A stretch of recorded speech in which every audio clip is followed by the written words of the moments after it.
listening to Range Minded from Independence Indoor Shooting. This is episode 115, where we talk about our own AR-15 builds, everything from the stock all the way forward to the muzzle device. And we talk about why we decided to build our ARs the way we did, because it's us. We have multiple ARs. Thanks for listening, and as always, we hope you enjoy episode 115 of Range Minded, the thought process behind our AR builds.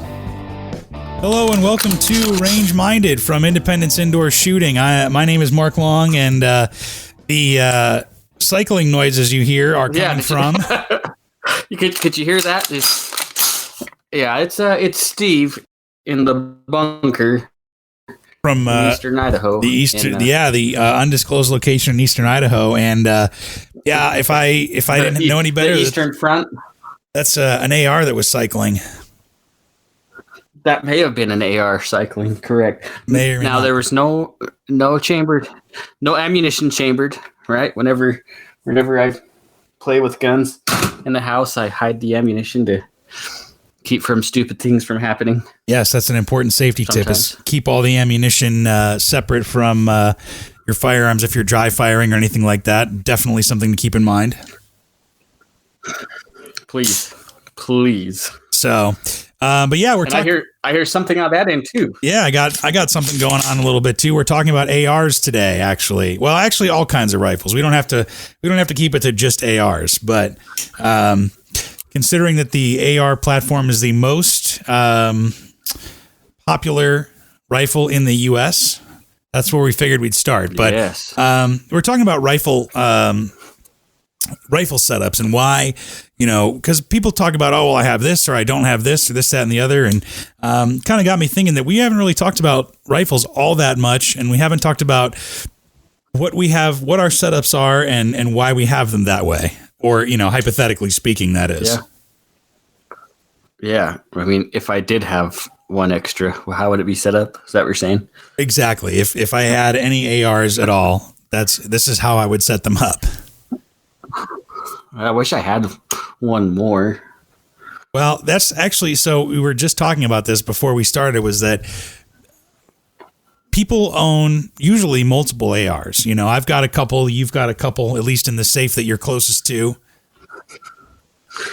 So it seems at least with the AR platform, in my experience and talking to a lot of other customers as well, like, selling stuff behind the counter, that the first AR seems like it takes them a little while to get, and they're extremely excited once they get it, and they can't wait. But pretty soon, that one AR needs a companion, and then another, and then another.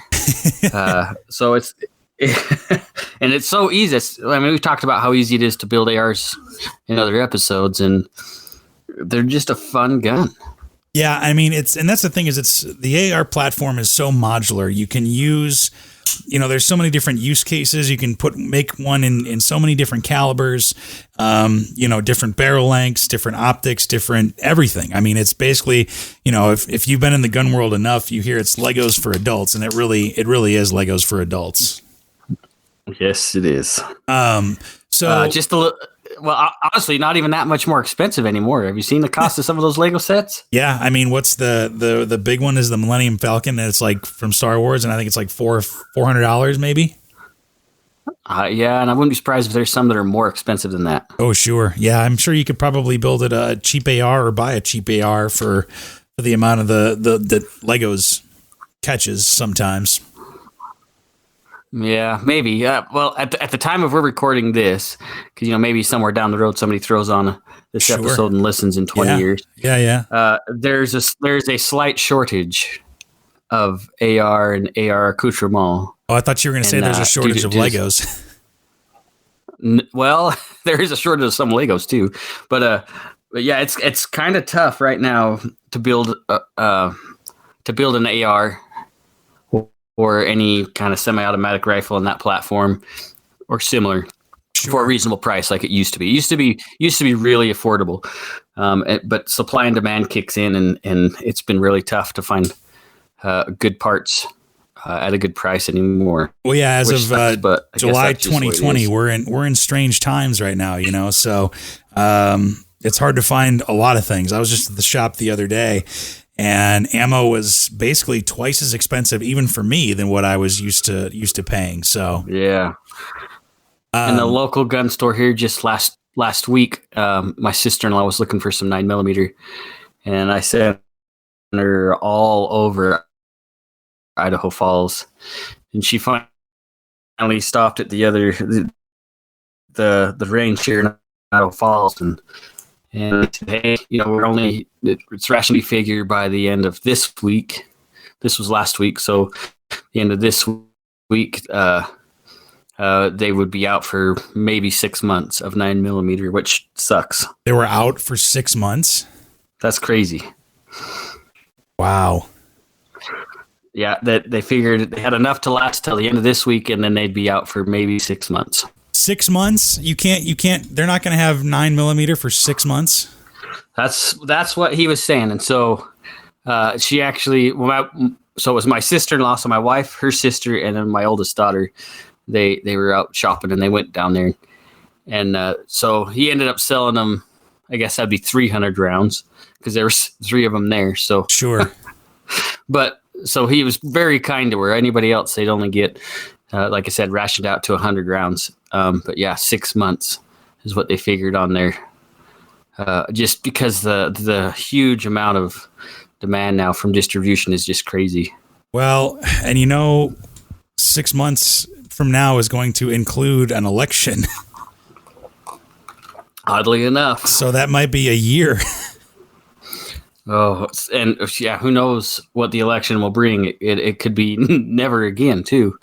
Yeah, who knows, man. So that's kind of freaky that it's that bad over there. I was just at the shop a couple days ago too, because I went and shot the new Glock, and that was great, and I really enjoyed that. And they still had the ammo out, like on the shelves or whatever, like on the pallets or whatever, but. We're so short on ammo right now that they don't even have it on pallets. They have it behind the counter. That's so frustrating. Isn't that, and it's not like our fault, it's the supply and demand like we've talked about. Yeah, and it is super frustrating when customers start, have an attitude about it. Like they think that we're playing some game with them. Or price gouging or something like that, yeah. There is no game. That's just what it is. Yeah, and, if you want ammo and you want to pay for it, I'm sure you can find it online. You're going to pay like 2 or 3 times as much as what you usually would, but and probably wait several weeks to get it. Yeah, so it's really up to you. But well, and even reloaders, like you think, well, there was a lot of guys. Well, I reload, so I'll never have to worry about it. Well, okay, powders. There's a huge backup on powder and projectiles, and so. It's hitting everywhere. It's not just hitting the pre-manufactured ammunition, but everything. Yeah, it's tough going. Tough goings all around. So super annoying. But anyway, it's that's why we're talking about handgun rounds, because we're talking about rifles and ARs today. Yeah. Well, some of them come in handgun cartridges. You can build an AR out of 9mm or a 9mm caliber AR, and I think that's how we got on the subject. Is that this, the AR platform is so versatile. You can build it in so many calibers. You can basically build it however you want. And there are still some parts out there, and it's interesting that you talk about how an AR is usually not somebody's first gun. I usually think it's a handgun. But once you get one, then you kind of, especially if you put it together as opposed to buying one fully complete, you really kind of realize okay, I understand how all these components fit together. I can build another one and then build another one, and I don't have this kind of AR and blah, blah, blah, blah. And that's how you end up with like 3 or 4.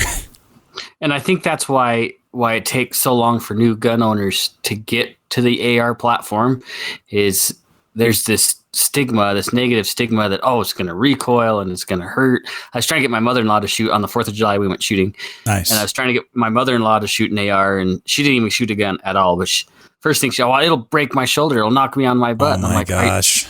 I no, it won't. Just come shoot it. And she would not touch it. Like, she was adamant that she would not shoot. Did she watch you shoot it or watch somebody else shoot it? She watched my 8-year-old daughter shoot it. And she still didn't want to shoot it after that. Nope, she had no desire. Man, I mean, and so I think that's why it takes so long for the AR to become into a lot of folks' arsenal, I guess, if you will, is they're scared about it. And then once they have one, and that's why they have, oh, now I got to get a pistol. Oh, maybe I need to get a 20-inch barrel. Well, maybe I need to get a different caliber.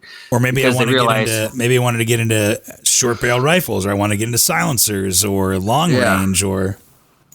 And once they understand the platform and how nice it is to shoot, because it's a pleasant rifle to shoot, it's downhill from there, if you will. Yeah. Because so we're gonna cover everything, kind of like, from the front to the back. And we've done this before in another episode, but I don't know if we got very personal about it, about what we actually have, sure.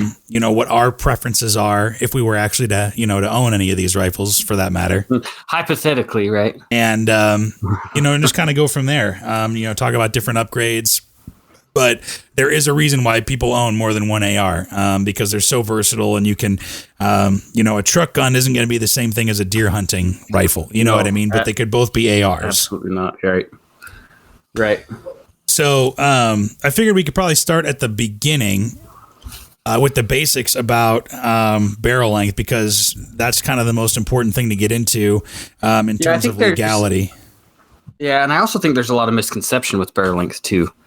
Not just with the legal side of things, but, we'll probably get into muzzle velocity and, oh, sure. Whatever, feet per second and accuracy at distance. I think there's a misconception that my 10.5-inch AR pistol is going to be far less accurate than my 18-inch AR. And that weirdly isn't the case. And we'll talk about more about that later, I'm sure, but... Why don't you start off telling us, just so we're kind of all on the same page about what the legal, definition is between an AR pistol and an AR-15 rifle.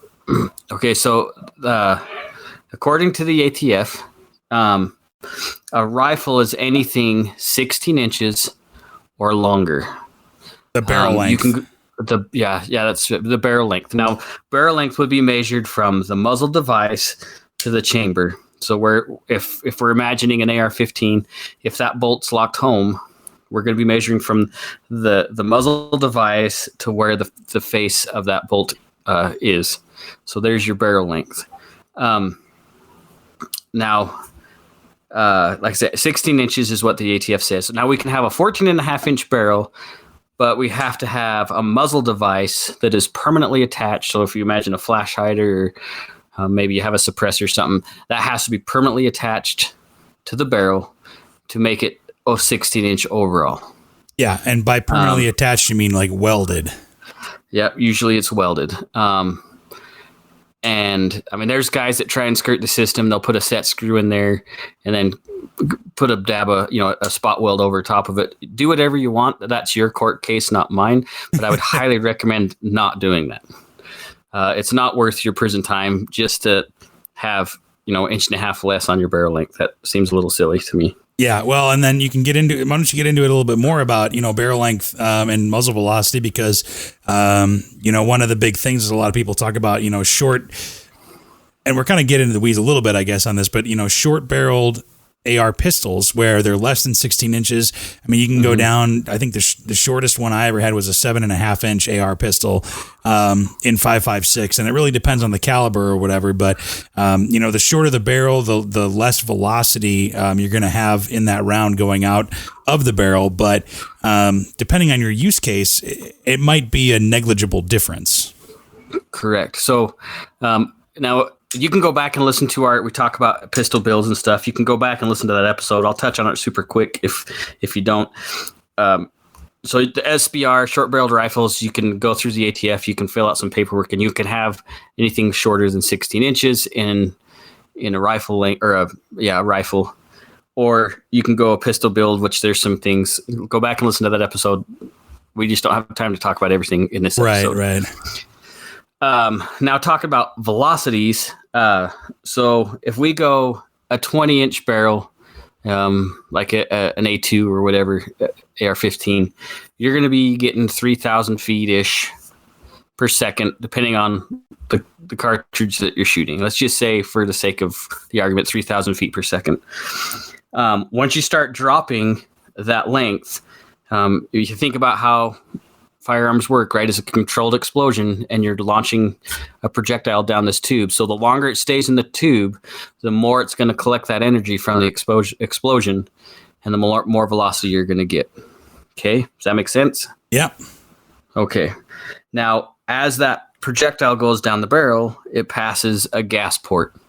Now, the distance between your gas port and the muzzle, you're going to have something that referred to as dwell time. So that distance is what cycles your gun. So now when you think about we're shortening the length of that barrel, we're going to have to shorten the dwell time between the gas port and the end of the muzzle, which is going to change the cycling of your rifle. So some manufacturers, they'll make those ports bigger, but then you're letting more gas through and you're going to cycle harder. So some ARs are going to have a greater recoil if they're in a pistol length or short barrel length. Some are going to maybe have more trouble cycling. You're going to maybe have some more failures that are induced. So there's a lot of stuff going on there too. Now, as far as projectile speed, from your 20-inch down to, let's just say, 10.5-inch, because a lot of folks are building 10.5-inch AR pistols. Sure. You're probably going to see 400 to 500 feet per second loss between the 20-inch and the 10-inch. And obviously, if we get 16-inch or 14.5, those are all going to change a little bit. But that seems, and it is, pretty significant. I mean, 400 feet per second, 500 feet per second, that's a pretty significant drop of energy. So yeah, that's the other thing you got to consider. So now it seems really confusing. You'd think a distance, that's going to really, really drastically affect your accuracy. But it really doesn't that much, which is odd. I think it really just affects the effective range of your AR, right? Yeah, I mean, you can. Paul Harrell's got a great video on this. If we talked about YouTube channels quite a few episodes ago. Paul Harrell goes through this in depth, actually, and he goes up to, I think, 300 yards with his 10.5-inch pistol, and the groups really aren't that different from his 10.5 to his 20, which I thought was really intriguing. Now you're going to have, because you're going slower, you're going to have more environmental impacts as far as wind or drop or pressure, air pressure, and so the longer you're in the air, the more effect you're going to have by the environment. So you have to compensate. But accuracy, as far as just grouping, really isn't much different. It's odd. You'd think there'd be a huge difference, but it's really not. Yeah, I mean and for what most people I think are using ARs for, which I'm going to venture to say is home defense, target practice, and all that kind of stuff, it's really not going to make that much of a difference. If you look at it from a home defense perspective, if you have, let's say you said 10.5-inch compared to 16-inch, so that's 5.5 inches of barrel length.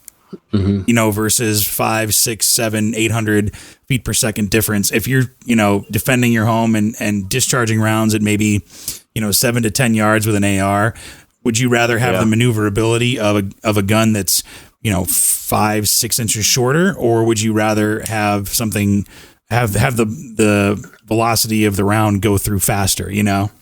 Yeah. So my house AR is a 10.5-inch barrel. I'm not really concerned about that 400 feet difference because I have a 25-foot hallway and the bad guy isn't going to notice a difference if I have to use it. I hope have to ever use it, but they're not going to feel the difference. No. And so for me, it's maneuverability, tight quarter stuff. You can imagine carrying a broomstick or a chopstick through a house. One's going to be a lot easier to move around than the other.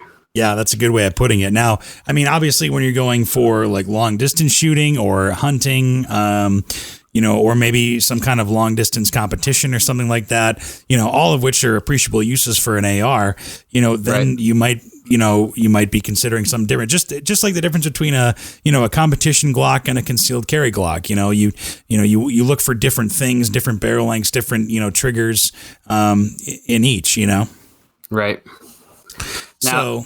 Now for go back to that argument real quick about velocities, that is specifically 5.56. If we jump to different calibers like blackout, 300 blackout, or 458 or those, that changes everything. And I don't have a lot of experience on those other platforms. I know that like 300 blackout, I had one for about 50 or 100 rounds, and then I traded it. It's so much heavier and slower that you're going to have a lot different results in barrel lengths and distance. So you'll have to do some of your own calculations if you're curious about your Creedmoor or whatever, your 243 in an AR platform. Yeah. They're all going to be different. Yeah, I mean, 5.56 I think is going to be the most popular round for a caliber choice for ARs.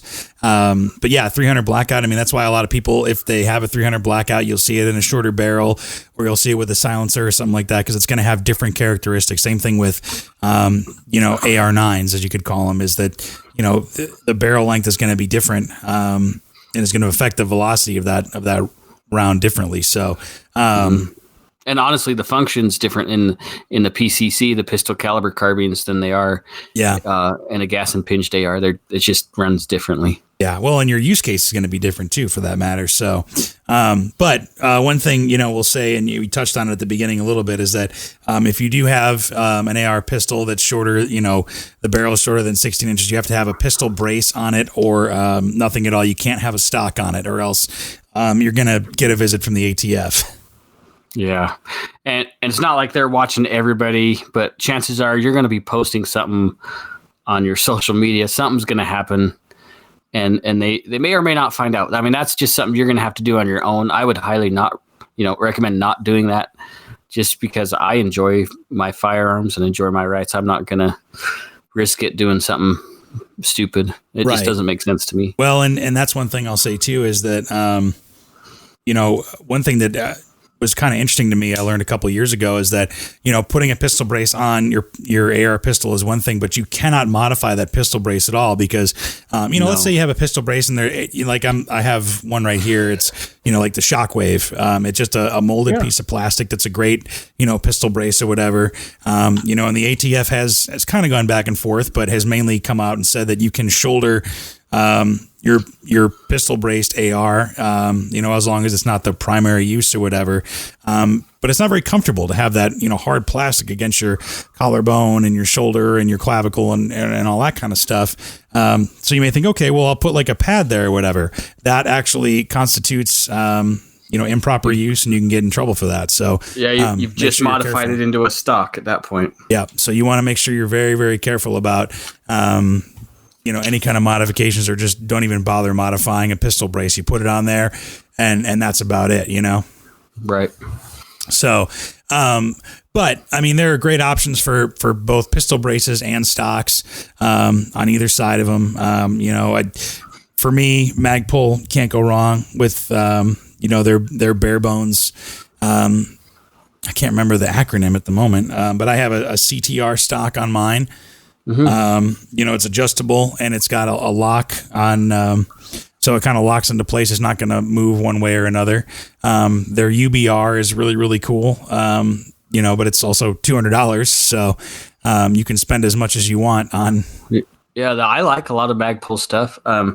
Bravo Company USA makes some really cool grips that I kind of like a little bit better. They're a little bit different geometry if you're going the pistol route. That, they feel a little bit nicer, but I have a lot of Magpul stuff on some of my other guns too, and I have nothing really bad to say about it. Yeah, I would say the price point and the quality really do intersect at a really sweet spot, so it's hard to say no to any of that stuff. And they make a lot of. It's not just for AR parts. I mean, they make Glock magazines, they make shotgun components. I mean, there's all sorts of stuff too. So yeah, if anybody from Magpul's listening, we'll take a sponsorship, no problem. I do have one complaint. I bought a Magpul button-up shirt that I really, really like, and the snaps broke on it, and they wouldn't return it. That's my only complaint. Oh, man. I love that shirt, dang it. You got to get somebody on the horn about that then. I do need to. So, but yeah, you can't go wrong with those. B5 makes a good stock as well. SB Tactical is pretty big for pistol braces. If I had an extra $150 to spend, I'd probably get one of those. But Shockwave blade works just fine for me on a pistol. Maxim Defense makes some really, really cool stuff, which is basically, very similar to the. In fact, I think they built the SB whatever. It's the same thing as the Maxim. What they have on. Oh yeah, just a little bit smaller, I think. SBR, which is pretty freaking cool. Works out of Boise. They make some pretty cool braces and collapsible stocks now that I think are cool. I like Odin Work stuff. Yeah, Odin Works is good stuff. There's a lot of stuff out there. So moving forward, for me, wow, I can't think of the name right now. Buffer tubes, Castle nuts. Oh yeah. Buffers, buffer, springs, all that kind of stuff. For me, you can really get deep into the weeds with that kind of stuff, but as long as the gun cycles, I don't really care what's in it.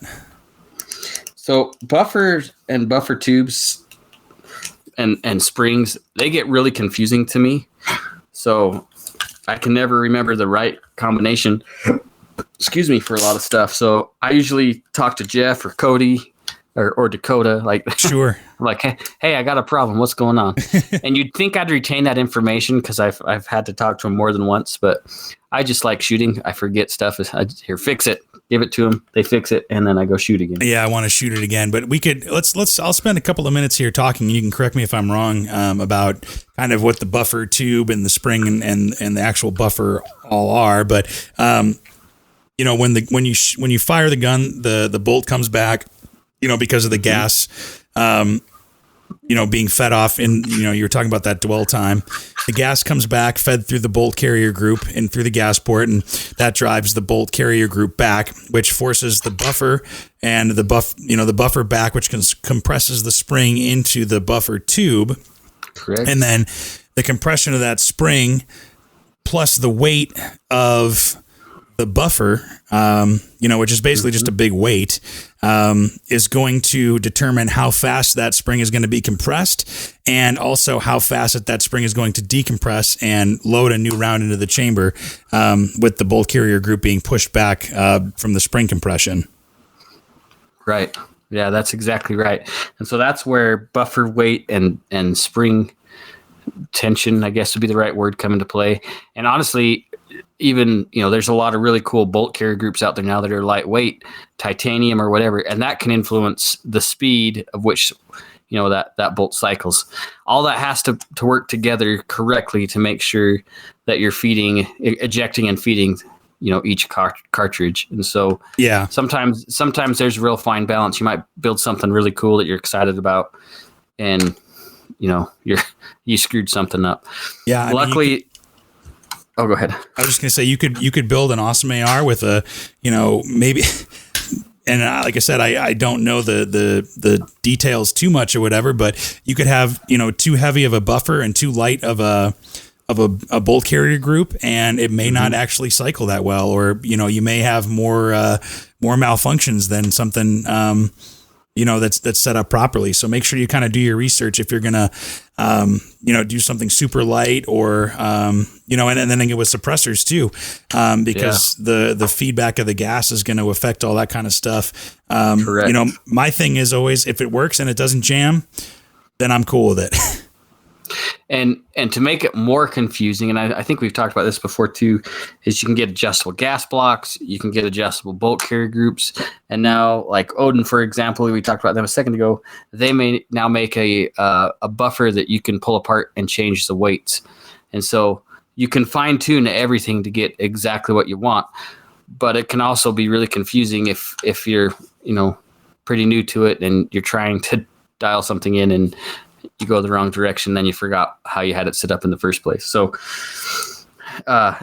always be friends with a gunsmith, because sometimes they come in handy. Yeah, but there's a lot of stuff you can do. Holy cow, a ton of stuff. And I was going to say there's a lot of money that you can dump into it too, because buffers aren't cheap, buffer springs aren't necessarily cheap, bolt carrier groups are sure not cheap, especially if you get into the unique compounds or whatever that Some people used to make them. The bolt carrier group for me is kind of the same deal. It's like, I don't need to get fancy with it. As long as it cycles and as long as it works and doesn't get too fouled up, I'm cool with it. Yeah, and for the most part, there's just two types of bolt carrier groups. There's the standard and then the M16 bolt carrier group, or full auto, whatever. Anyway, I think it's the M16 group. That's just carved out a little bit differently to accept the third pin. It's like what the cool kids run if you're building an AR. Sure. Just in case you come across a lower, I guess, and the time and the money to put together an automatic. Not the worst thing to have sitting around, I guess. I suppose not. Surefire, a couple years ago, they came out with a bolt carrier group that has an internal buffer system inside of it, and I've been really curious to see how that functions. But it's like $300, I think, $400. Oh, it's crazy. Yeah, but that's the other thing is that you get into it. It's pretty cool, though. Yeah, I mean, you get into it, and it's a lot of money. You can spend a lot of money. With fooling around with the particulars of an AR, I guess you could call it. Especially if you get into the titanium nitride, the silver, or I'm sorry, those are the gold ones. You can get a gold bolt carrier group. You can look as Gucci as you want. There's what's the silver plated with nickel boron, which are absolutely awesome to clean. Oh yeah, and that's what you're getting too. Besides looks, is you're getting basically adherence of gunk. Is to put it scientifically. It just wipes right off on it. Yeah, it's a lot easier to clean, but they are, significantly more expensive. So moving down, though, or actually, we forgot one part, the charging handle. Uh-oh. Oh, yeah. Oh, man. That's one thing that I am always going to spend extra money on is an ambidextrous charging handle, because to be able to charge the firearm from either side, I think is a smart thing no matter what, or to be able to at least use either hand, whatever situation you're in, especially in the beginning, I think is smart. Well, if you, and I highly recommend it, plan on taking any kind of a AR class, they're going to go through left and right hand shooting, and you're going to start to realize that it's nice to have ambi charging handles and anti-selector switches, a way to drop your mags. Like, I'm not a huge fan of the bad lever for dropping that bolt carrier group, but I mean, it works. You learn things when you take a class, and it's worth making those changes on your rifle, because you see it in action. You realize, oh man, that's going to suck if I have to use this, and for some reason my dominant hand goes down. See, it's interesting, because I actually was going to say, I guess, moving down to the fire control group and all of the controls, I actually don't have any ambidextrous controls on any of my ARs. Well, you should. Well, here's why I don't, is because I want to be able to pick up. It's just like with a Glock. I want to be able to pick up any AR if need be, and maybe call me a little crazy, but I want to be able to pick up anybody else's AR and compete with it, and be able to know exactly where the safety lever is, and not, hit it with the wrong hand. Like, oh, I'm used to having it here, or like you said, the bad lever or whatever, which gives you that little extra, way to release the bolt carrier group right there in the trigger guard or whatever. I want to be able to use the same motions every single time, and not worry about what hand I'm going to use it with. Yeah, like if you transition to offhand shooting or whatever, but you can train, that hand to have that control in the same exact place every single time. So, especially for new people, maybe, down the road, so you're more experienced. I'm sure I know there's people a lot more experienced than me that, maybe ambidextrous works for them for different use cases or whatever. But I think if you're brand new to shooting ARs, I don't think that having keeping it simple is the most right. Keeping it simple is important, and you're not going to develop any kind of, bad or weird habit, especially if somebody tosses you an AR to shoot, for anything. You know what I mean? Yeah. Or, I mean, even just something as simple as a competition. Let's say you're going to go to 2-gun or 3-gun or something or whatever, and your AR, I don't know, blows up, or it's just you forgot or something like that. Something's catastrophic, isn't working, but you still want to compete. And somebody says, here, you can use mine. And maybe you're used to an ambidextrous mag release or whatever, or an ambidextrous bolt release or whatever. And, you may lose a couple seconds because of that. That could be true. So, but I switch all mine to ambi though selectors. It's just nice. You're right. Don't get me wrong. It's convenient. It's very nice to have. It's a luxury. Well, you're bad mouthing my ARs now. Is that not at all? Because yours are probably cooler than mine. But no, they're all cool. The thing is, it's the simplicity thing. It's doing the same thing every single time. But I'm not against it. It's just I don't have many on mine because I don't want to get used to that particular of my firearm. I think that's sound logic. I would not disagree with that. So it's also because I'm weird because I'm a lefty. I mean, I shoot handguns left-handed, but I shoot long guns right-handed. But I don't use an ambidextrous slide lock for a handgun. I don't use an ambidextrous mag release for a handgun either because 9 times out of 10, if I had to pick up somebody else's firearm, it's going to be catered to a right-handed shooter. So I figure if I can manipulate the controls where they usually are with my left hand and, compensating it a little bit, that's going to be faster than me having to, let's say I get a Gen 3 or Gen 2 Glock or 4 Glock that doesn't have the ambidextrous slide release. And I go, try to release the slide in a reload or something like that. And it doesn't work. And I'm wondering what the hell's going on. You know what I mean? Yeah. Just extra thoughts as a OCD lefty, I guess you can call me. Yeah. I get it. Now, do you have any Gucci aftermarket triggers in any of your ARs? No, actually I don't. Really? Yeah, believe it or not, I do. I think Timney makes an awesome trigger. Sure. There's Elf makes a great trigger. There's that, is it Trojan Firearms out of Caldwell? They make a pretty nice trigger. I just haven't gone that far, actually. I was talking to Jeff, the gunsmith. He's like, you just bring me the trigger. I can crisp it up. But a trigger for me is something I would never try to do myself personally. Sure. Yeah. You don't want to mess with the pieces. You can get a drop in, but yeah. And that's totally different. But trying to change the geometry of a mil-spec trigger, no, I won't do it. Yeah, and for me, I don't have any tricked out triggers either, and I think the reason is because I just can't bring myself to spend the money because I know I'd have to go with a Geissele or something like that where it's just way nicer than what I need.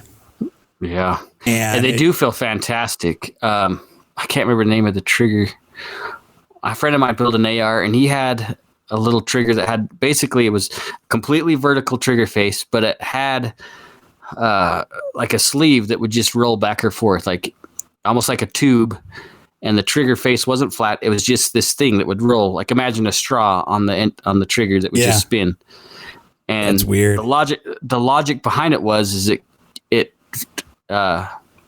reduces the chance of you pushing the gun with your trigger as you depress the trigger, that it would just kind of roll with whatever angle of finger was on the trigger, which is interesting. I don't know if it's if it works or not. It was a good crisp trigger. Other than that, it was just different. So there's a lot of different things you can do.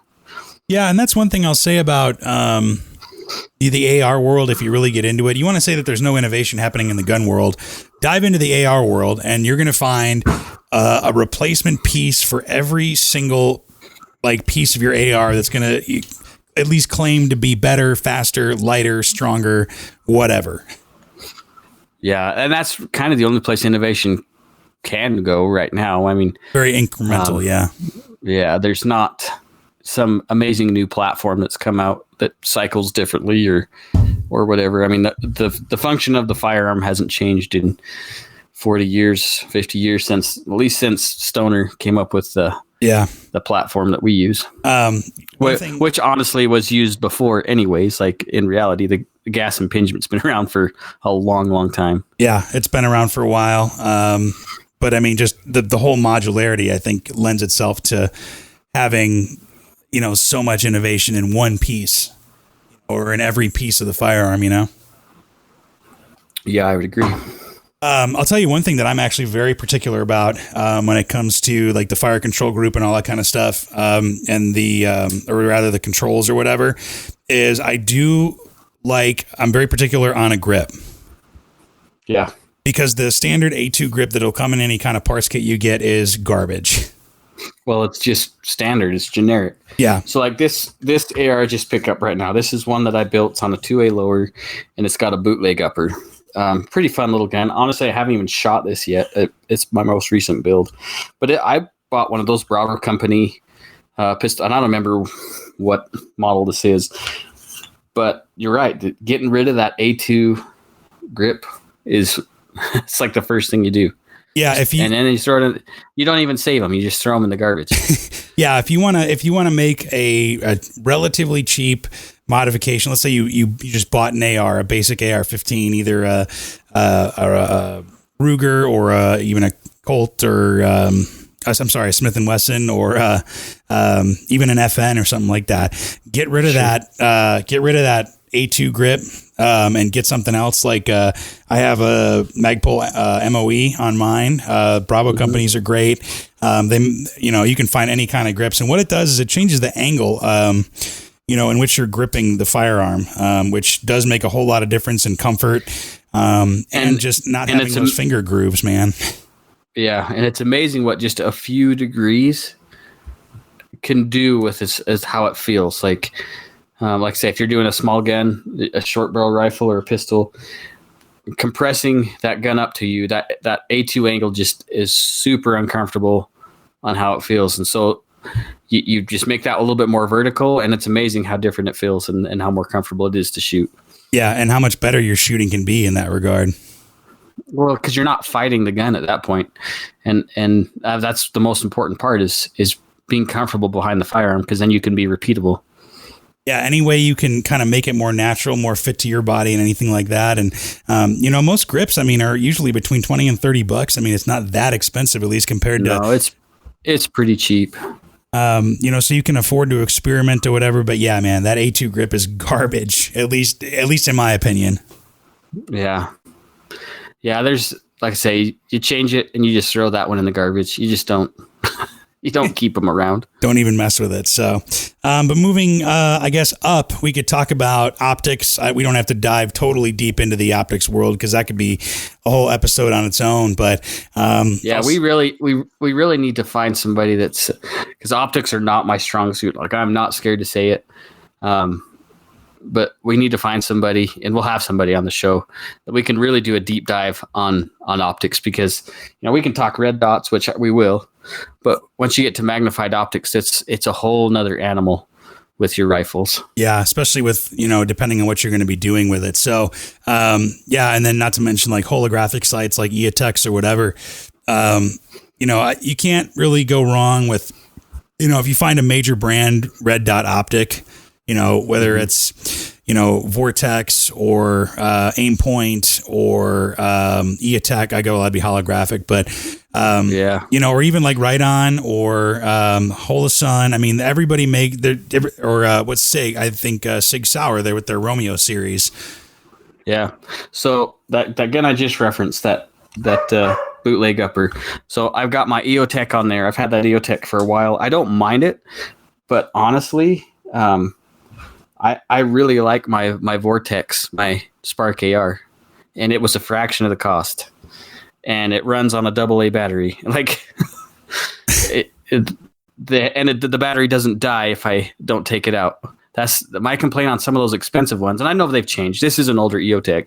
If I don't take that battery out, it's gonna die whether I have it on or off. Yeah, and that's one of the big things against holographic sights is that they look really good, especially if you don't have astigmatism. That's the other problem too. And you can focus, on the target a lot better, target acquisition. But yeah, the battery life as compared to a red dot is not nearly as good. Is a lot, and like I say, this is an older EOTech. The science has changed behind them. This EOTech is 12 years old, maybe something like that.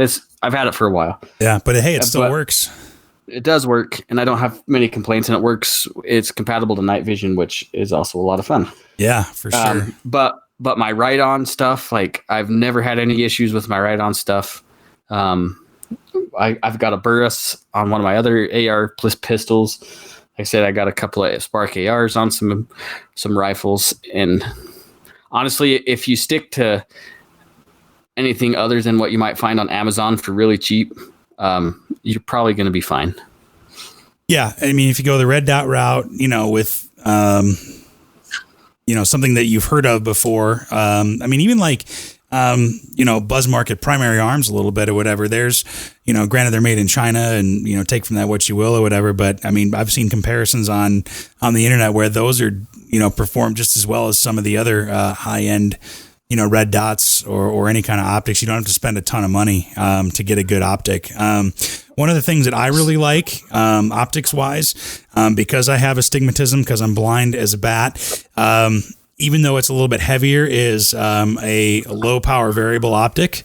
I actually have a Vortex Strike Eagle 1x8.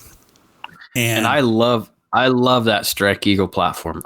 Those are awesome. Yeah, it's phenomenal. It's better than I ever could have hoped, because not only do you have the capability to zoom in a little bit if you want to, but you have an etched reticle in there that you don't necessarily need to light up, But if you're out there during the day or at night or whatever, you have.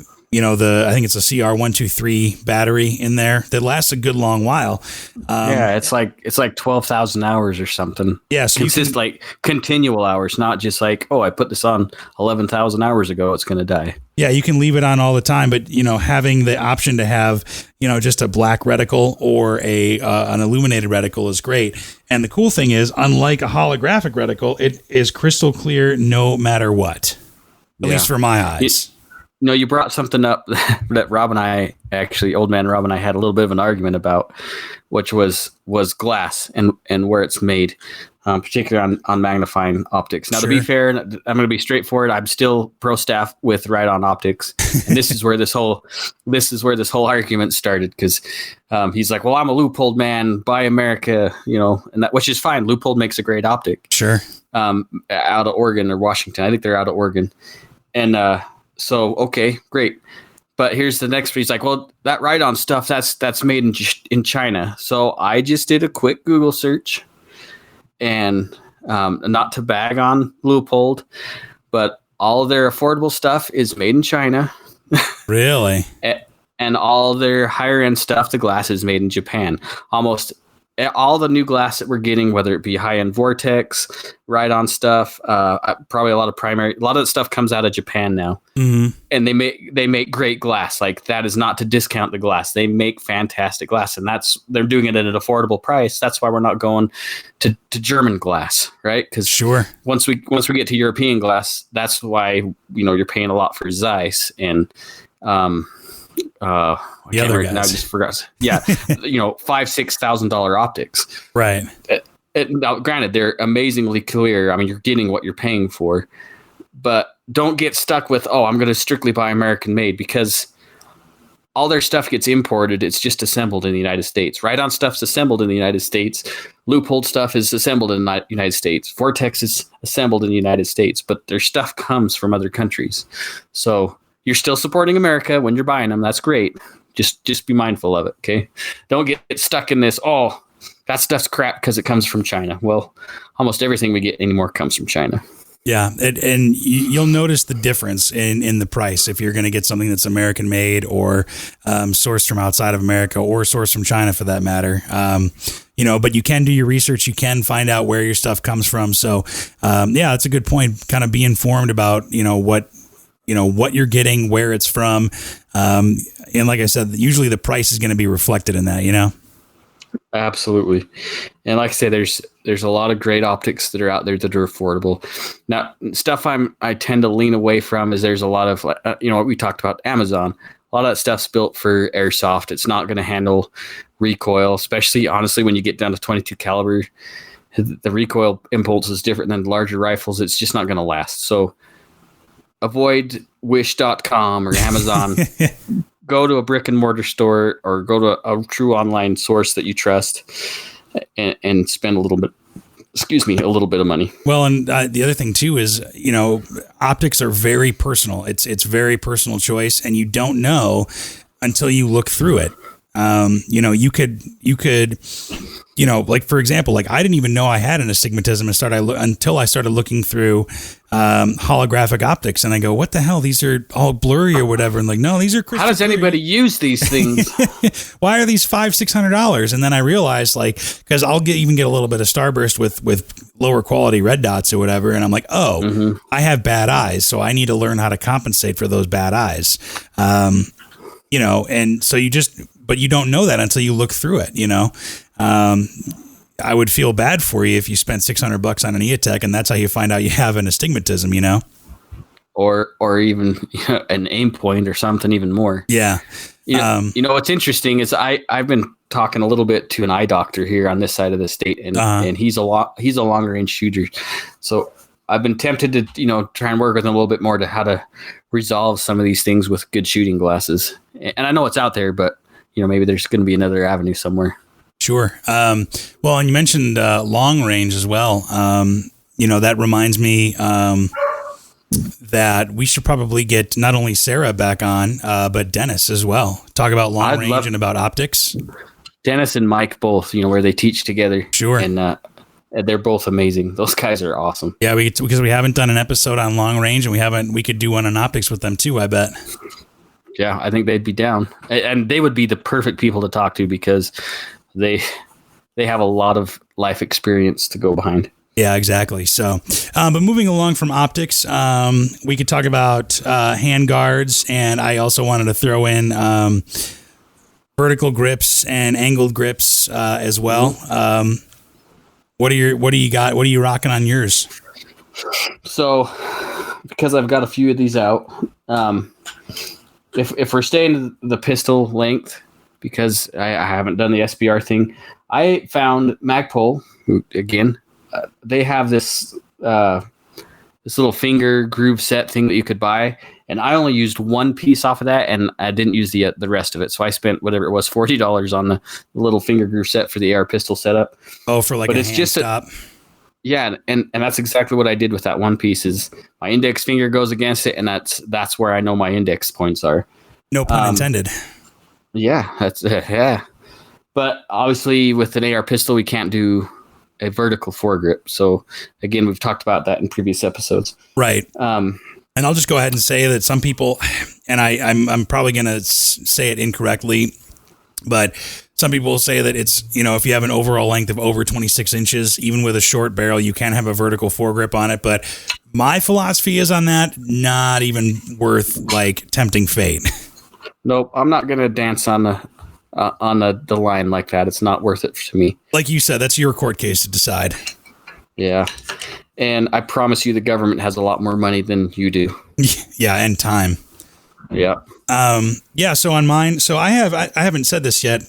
With my Strike Eagle, I kind of have like a recce style rifle, which is kind of a general purpose do all kind of style rifle. It's a full rifle with a 16-inch barrel and a stock and everything like that.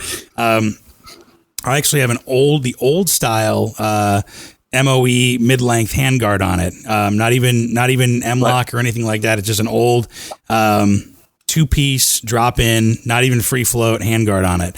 That just replaces the clamshell. Is that the one? Yeah. And then I put a vertical foregrip on it as kind of an index point. And it actually works really well. I kind of like it.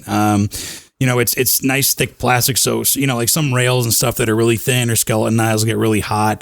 Because if you don't know, the handguard is there to protect your hands from getting burnt or singed from the heat of the barrel and the gas port, expending all that hot gas.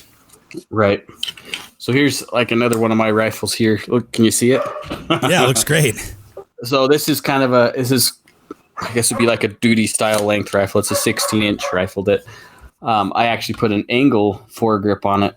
And that's, I like to do the whole vice grip thing over the handguard. Right. Wrapping your thumb behind that front sight. That's how I like to shoot longer rifles. Not because I'm high speed, just because it works best for me. And, it's on a Black Rain foregrip. And you're right, that gets hot. That gets hot because you think about it, you got 1,000, 2,000 degrees of consistent explosions going through a pipe, an inch away from your hand. So you need to have something that's going to shield you from that. Sure, like you're saying, those skeletonized rails, they look cool. But if you plan on running that gun a lot, you're gonna regret it. Well, and metal's going to absorb that heat a lot more than plastic is. So if you have a plastic one, and the cool thing about that MOE one is that it actually has aluminum on the inside of it, which helps to kind of absorb and dissipate that heat. And then it has plastic on the outside, so you're kind of insulated a little bit. On my pistol length AR, I actually have. It's pretty much all Aero Precision, which I'm actually a huge fan of. I think Aero makes good stuff. It's the price point's right, the quality is right. It's not necessarily BCM or any higher end quality or price Daniel point, but LWRC. But it does the job. And they make I can't remember what it's called, but they make they make their own rails and handguards and stuff, and I really like their Atlas. It's the Atlas rail. Which it doesn't have the rails on the top. And it actually helps you grip it a little bit more. You have kind of less surface area to grip, so you can get more of a purchase on that front end. And then I have a little finger stop that John Carnes actually gave me, an Arisaka finger stop on the front that actually helps me index where I need to put my finger in my hand. I like those because they're small. They're low profile. Yeah, and it's all you need. You just need a place to kind of index to do the same thing every single time. The only problem was I felt really bad because he literally gave it to me, and then I looked up how much they are, and there was like, man, are you sure you don't want some money for this? Because Arisaka makes good stuff, but it's pricey. Yeah. So yeah. That thinner. That's the thing you have to do once in a while. Spend a little money. Yeah, exactly. So, you can pick what you want. Whether you have drop in or free float or whatever. Obviously, I think free float is a little bit better of an option. Accuracy wise, heat dissipation wise, or whatever. But there's something to be said too, because I have a third AR that's very much like Colt 733 kind of style. It's a pistol, but it's got an 11 and a half or 10 and a half inch barrel. And it's got the carry handle and the old clamshell style handguards. And it's pretty cool, man. It's like being in the movie Heat.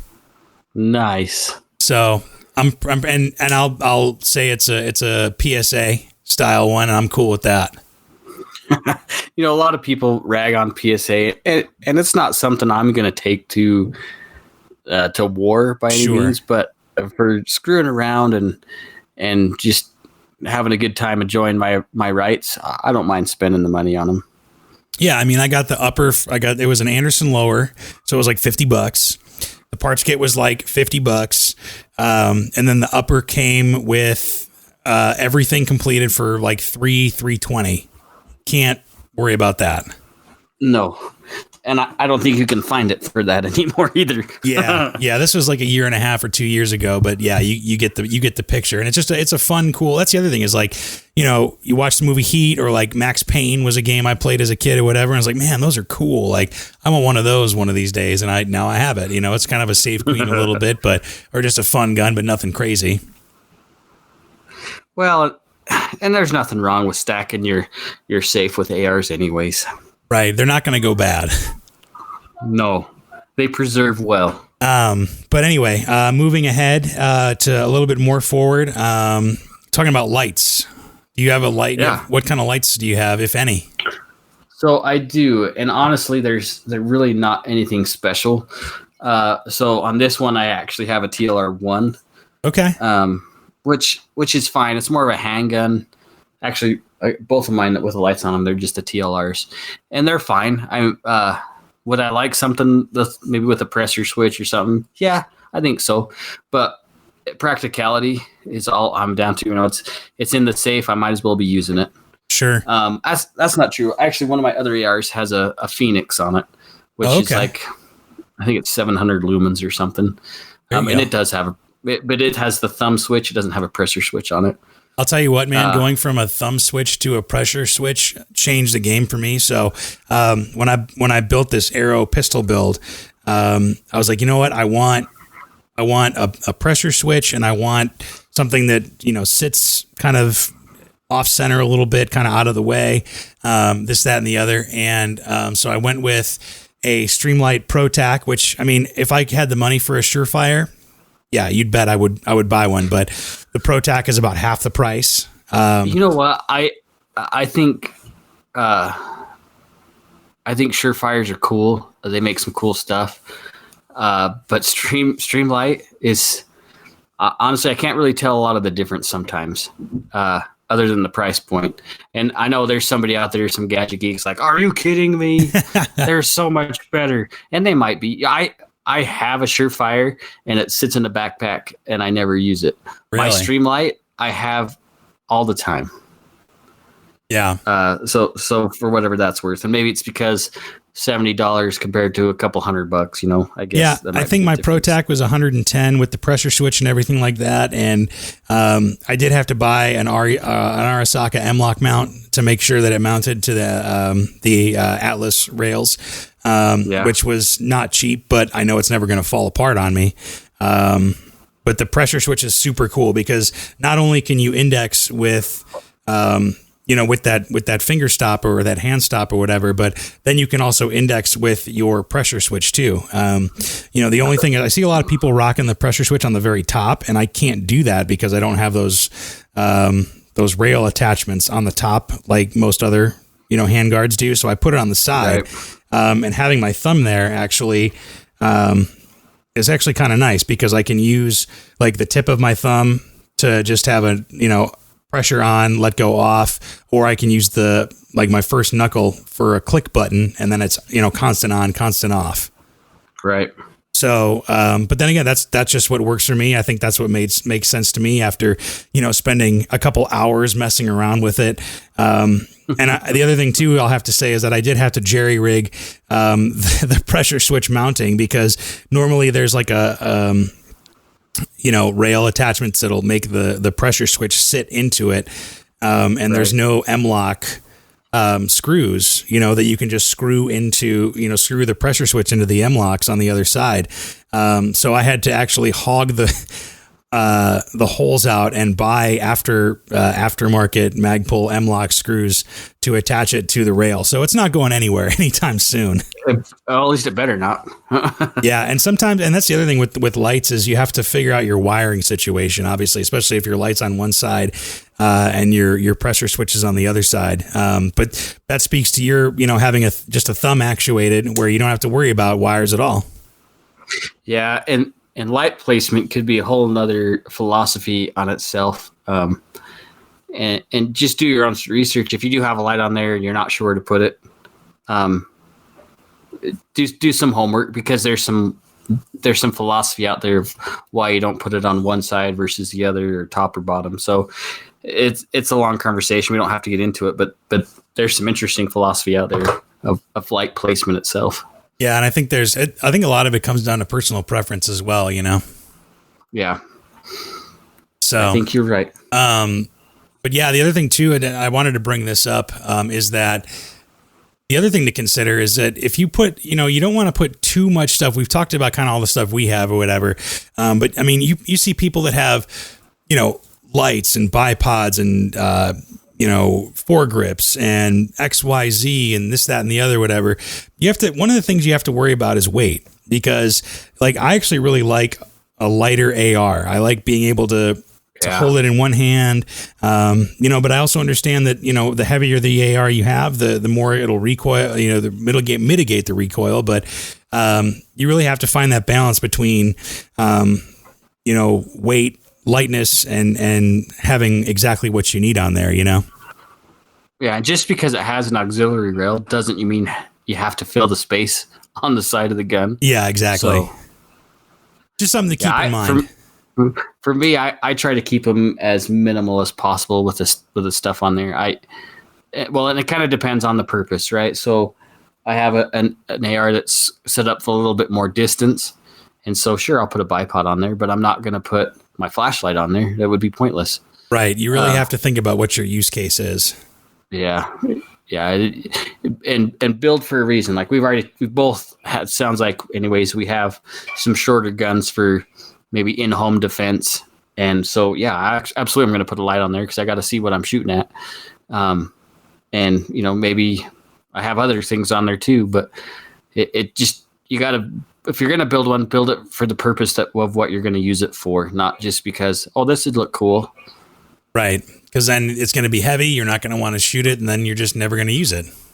Yeah, you want the least amount of stuff on there as necessary. Exactly. Right? Just put the essentials, and that's it.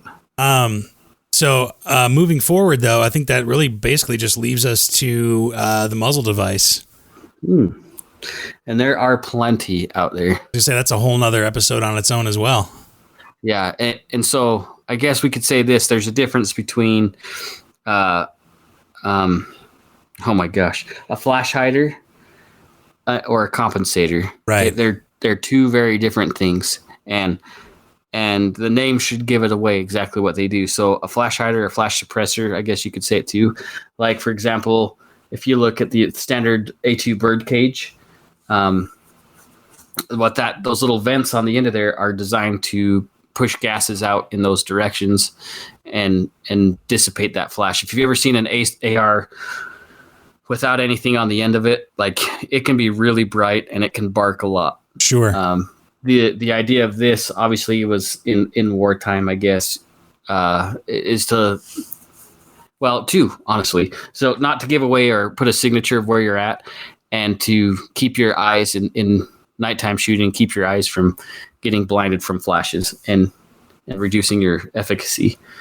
Yep. Where a compensator does just that. Like, it pushes gases in a specific direction to mitigate recoil. Right. So instead of, maybe you're, shooting multiple rounds, in quick succession, you might see that muzzle start to climb after the second, third, fourth, fifth shot or whatever. Oh, yeah. With a compensator, that's actually going to shoot the gases forward and push the gun straight back into you, so then you don't have much muzzle rise. But the problem with that is you might be shooting a fireball depending on how long short your barrel is, and you might also not make any friends at the range depending. Absolutely, yeah. Once you start rolling with compensators, and it doesn't matter what the platform, handgun, long range, whatever, hunting rifle, that noise is going to elevate at the point of the shooter. That's could be really unbearable. Yeah, it can be very loud. But I've got a Dragon on my longer range rifle, and that is one of my most favorite breaks of all time. Compensators, I guess. That it is so ridiculously loud, though. Actually, it's a lot of fun to have in the range, just because I'm obnoxious and it's a firing range, so I don't really care. But it is incredibly loud, and it does put out a pretty fair, flash at the end. But I can dump a whole bunch in one spot. It's fun. And there are also some breaks. I'll be honest, I've had my eye on VG6 Precision for a long, long time because I just have A2 bird cages on mine. It's kind of like triggers where it's like, you know what, I'm not going to spend the money. Like, I can't bring myself to spend $100, $200 on a little piece of metal that's going to maybe make a marginal difference in the use case that I have for my ARs. But if I were to build like a 3-gun or a 2-gun, like competition style AR, then I would consider getting every advantage that I could. But absolutely, some and I might be wrong. I'm on the website now to make sure, but VG6 and other companies make kind of combination ones where it's not necessarily a flash hider, it's not necessarily a compensator, but it's kind of the best of both worlds. So you're not necessarily loud as hell, but you're not getting the muzzle climb that you would with kind of a normal, flash hider or something like that. So you get kind of the best of both worlds, and can help, and if you can stay on target, after 5, 6, 7 rounds without any muzzle climb, that's going to help you a lot in competition or anything like that. But then again, you look at muzzle devices, like I said, it can be a whole episode on its own. And you can also spend a lot of money. Oh my gosh. Yeah. Oh yeah.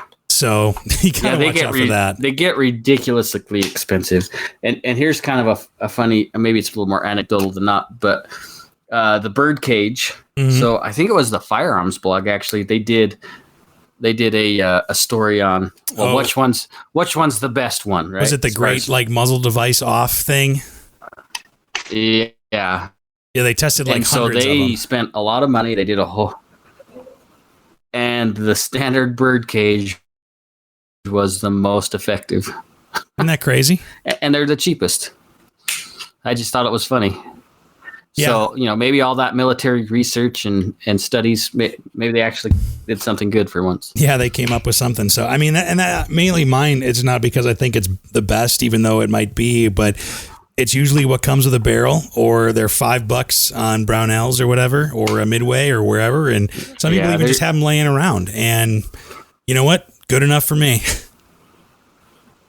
Yeah, and I don't mind them. Like, Gemtech used to make a great suppressor that bolts right on there, the Halo, and I don't know. They're effective. They're fine. They're not as cool or as glamorous, I know, but if I come across a little bit extra money to buy a different muzzle device, then I do it just because I want to dress it up, But it's not an end all be all. Like I don't mind having them on the end of my guns. Kind of the crown on the end of your AR. Right. So, but yeah, I mean, that kind of pretty much covers it. The only thing I think we missed is iron sights. But I guess that kind of goes without saying is that, at least for me, you should always have backup iron sights on every rifle. Absolutely. I know, like I helped a buddy build a rifle and he's like, well, I got the scope. I'm not going to put these sights on there. I was like, just put the sights on there. They fold down. They're out of the way. You'll never be able to use them with the scope on, but what if your scope breaks? Yep. If you're in the middle of something, hunting or whatever, and something fails, you need an option. And so I finally convinced him to put it on there. Well, and they're not that expensive. I mean, you can get some super expensive ones or whatever, but sure. Just a basic set of Magpul, polymer backup sights that fold down or whatever. They work pretty good. Yeah, you're going to be about $100 basically with the front and rear set. There are some cheaper options. UTG, honestly, and a lot of people bag on them, but I have a set of their metal flip down sights. Really? And they're really not that bad. In fact, I'm pretty sure that's the same sights that are going on the Saint rifles now, the Springfield Saint rifles. Well, and if they're metal, I mean, that's gotta... Yeah, that's why I tried them, because they're metal folding sights. And honestly, they've stayed true. They were really affordable. I think it was $50 for the set, something like that. Impressive, man. And they still work. Yeah. And that's ARs. Those are our ARs. Now, don't get excited. I'm not going to post pictures of these on Facebook. Because they don't exist. No, I just lost them actually in a boating accident. Yeah, they just disappeared. So, but yeah, they're ghost guns. They just vanished. Hopefully, kind of shed some light on what the choices that we've made. You do have to make a balance if you're a normal human between cost and quality and weight and your use case and everything. And honestly, for me, buying and building an AR, part of the fun is doing all the research and figuring out what the best decision is for your use case, Yeah, and it is really easy to fall into a trap. Like, I know when I got my first AR, like, it's this rabbit hole of gadgets and parts and pieces. It's kind of like having a Jeep or a motorcycle, right? You start thinking of, I could upgrade. You don't have... Or a Glock, yeah. You don't have to have all that cool stuff on the gun. We talked about keeping things simple. Right. And especially with your first gun. Don't go crazy because your buddy's got this gun and he's telling you that you got to buy these specific parts. You don't have to. And just get something you can afford and then upgrade as you go. At least with the AR-15 platform, everything is compatible. So you can always upgrade parts later. Yeah. Or maybe, I thought about this too earlier today, prepping for this episode, was that maybe you're an AK guy, and maybe you want to get into AKs. You don't have to necessarily stick to ARs. You can upgrade AKs with different triggers and different, optics and handguards, and you can make it as tactical or as, original old school as you want. I was thinking we need to get Cody back on the podcast because he's our local AK guy. Yeah. Yeah, he knows a little bit more about the AK platform than I do, for sure. Yeah. I owned one for a little while, and I sold it, and I kind of wish I didn't. Yeah, or, if you want to be really fancy and spend a lot of money, you could get a Tavor or, an HK416, which I guess is an AR anyway, but if you've got that much kind of money. They're a little different, though. They are a little different, but how they operate is a little different. Or a Scar or Galil. There's a lot of cool stuff out there. Yeah, I would take all of them, to be honest. Yeah. Me too.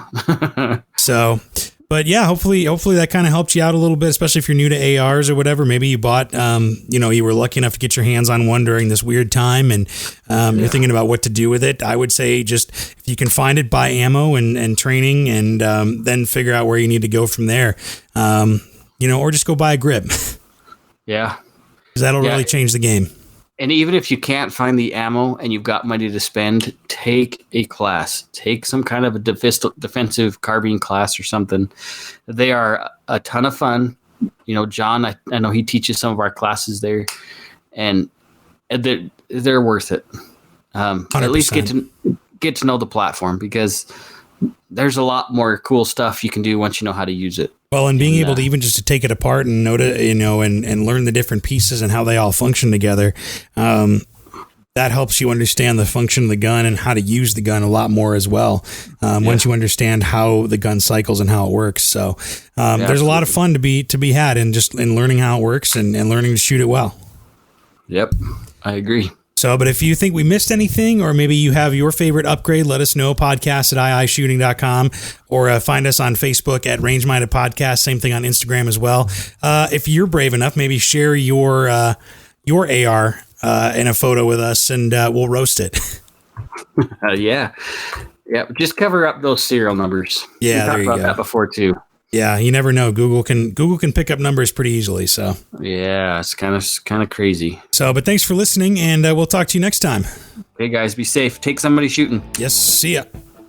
Thanks for listening to Range Minded. Find us online at Range Minded Podcast on Facebook, or send us an email at podcast@iishooting.com. We're always happy to get feedback, episode suggestions, whatever you want to send us, really. And be sure to subscribe to us on Apple Podcasts, Google Podcasts, Stitcher, and pretty much wherever else you get your podcasts from. Thanks for listening, and we'll see you next time.